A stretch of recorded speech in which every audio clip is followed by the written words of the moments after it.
Let's talk about Carl and Sarova.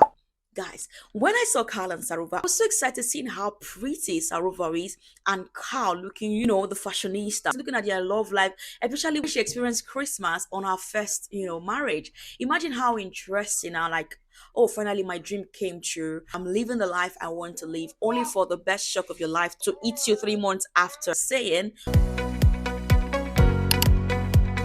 there's no more spark. I don't like public display of affection. Oh, you're too emotional. You just kept giving her excuses with no genuine reason. For you to know, Carl indeed struggles with commitment. Junaid, his brother, said it that he struggles with commitment. I don't know why this was not discussed when she went to visit them. The brother would have told her, but if you want to go on, that's fine. So this shouldn't be like a surprise to her. But he didn't tell her to the face that he struggles with commitment. Even during the reunion, when they asked him the question that what do you think about it? It was like, well, if his brother Carl can't go on with Sarova, he doesn't think he's going to be committed with another lady. And just to remind you again, remember Carl said he loves white ladies, that Sarova is not usually his kind of type when it comes to relationship. But because of how everything went, he had to choose her where Sarova got insecure. Guys, I got so shocked. I was so angry. But that is what the show entails because you can't really predict the couples after the ideal altar only until a year after in their marriage. The most annoying part there was when Carl was so cold. In fact, he was still so cold during the reunion. And I'm like, God, are you sure you don't need therapy? Because you're not even acting like you did this to this woman. You're not even remorseful. Even though the mom, you were so stern, you still show that cold feeling for no reason. You kept going back and forth with this lady. Carl's loss, Sarova, we wish you the best. We believe you're going to find the love of your life. Let's talk about another cold couple in the reunion, Billy and Ashley. To be honest, I wasn't really surprised about our marriage crashing after like the same 3 months. I wasn't surprised because there were a lot of red flags going on even before the altar when it comes to him saying he has a regimented life because he's in the army, the way he eats, the way he does things, and also doubting himself before the altar. Remember, she said he just was taking the risk. Anything that happens, it happens. But he had his mind made up prior to the altar. I was shocked he even said yes. Like, I was really shocked. But will you say yes to please her or something changed? We didn't know what changed. My question that I wanted Ashley to have asked, maybe she asked the question after the altar, because the question I wanted her to ask was, led to the divorce between you and your first wife?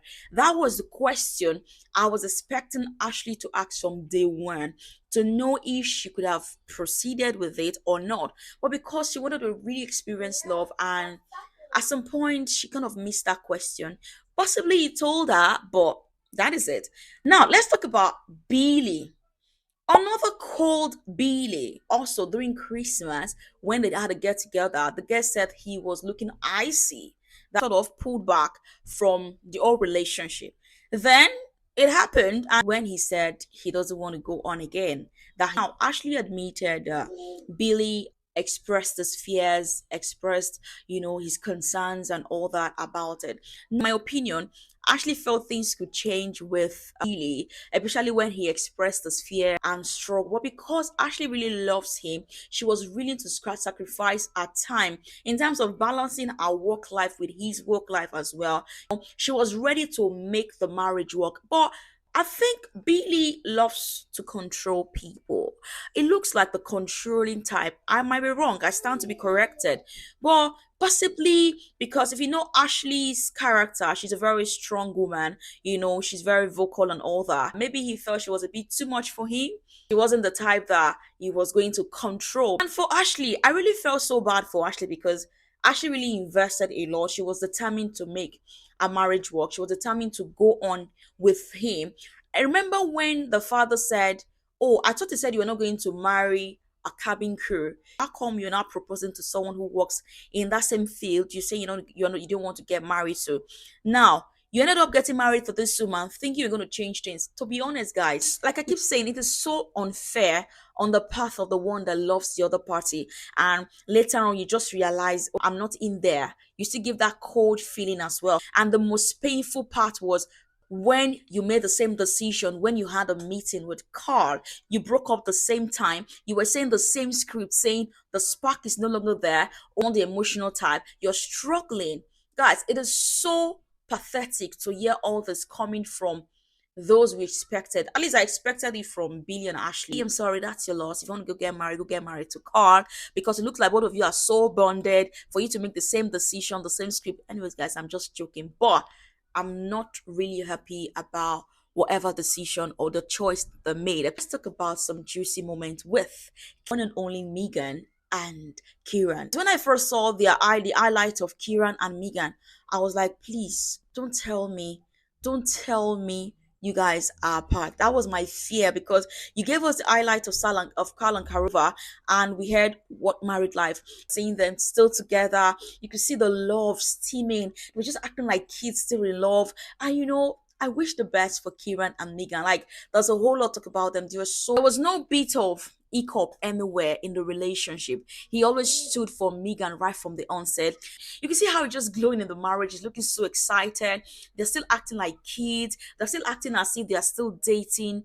And they are both free with themselves. Even with the outshores, with the weakness on his part, they're both willing to make things work together rather than uses one's weakness against them. Because making us see that love is truly blind, and I wish them nothing but the best. Let's talk about Jarvin and Katisha. Now, speaking of Jarvin, I used to the way he laughs. That is very annoying smile. Guys, whenever Jarvin smiles, I'm like, ah. I'm not the only one that feels that way whenever he smiles, but that's Jarvin. We all know the story of Katisha and Javi not ending up together at the altar because of the argument they both had about the phone booth, either it was curtain or no curtain. When he was flirting with Sophie, although he said he wasn't flirting, that he was making a joke about where she lives. He was also asking her if she's still single. Why are you asking the question in front of your fiance? He was so disrespectful to Katisha that I don't know if he saw it that way because he wasn't even seeing it that way. All he kept saying was, oh, he was making a joke out of it. And even the phone booth issue was an argument. I wasn't even concerned about the curtain or no curtain argument. I was more concerned about the disrespect he gave to Katisha. He disrespected Katisha throughout the show in terms of communication, saying, oh, I communicate differently. This is not how I communicate. Remember when he went to hang out with the guests and led to this old phone booth argument? When she was not happy, all you said is, are you coming? Oh, I'll see you tomorrow. Really expecting something to happen inside the booth because we actually did not trust Javin. I was waiting to see something to happen. But anyways, nothing happened. They said it was just an argument, but it still doesn't make sense to me. You left your fiancé at home having an argument with your ex. So that is for Javin and Katisha. Well, Katisha seemed more expressive this time around. She was trying to express her pain, saying, oh, you didn't communicate well. She wanted more of Javin during the experiment. Maybe Javin was shy because of camera. I actually don't know, but I'm sorry, it's not the camera. Your personality remains your personality. Now complimenting her during the reunion, to me, it's nothing. But it doesn't still change my perspective about Javin. Yeah, you might be the chatty type, it might be the playful type, but I see you as someone who was flirting with other women, and well, he has apologized about it. To wrap up, guys, let's talk about Jed and Bada. Remember, Bada said no at the altar, leaving Jed perplexed about why would she say no, especially when they've been having back and forth issues about pain or no pain, whatever issue they've been having. That also Bada was feeling so bad that she did that to Jed. Now, Bada made us realize that they were still communicating even after, that she even still had a ring on just to show the commitment to avoid that guilty moment. I was surprised when Jed said he was angry about her taking off the ring. He said your ex was in that gym, you were not feeling comfortable about the whole thing. Brother felt insulted at some point for my expression because she seemed really, really unhappy about the whole situation, just giving all sorts of flimsy excuses. But he apologized to her. She said, I wish you the best, very far away from me. And guys, I'm like, ooh, I'm sorry.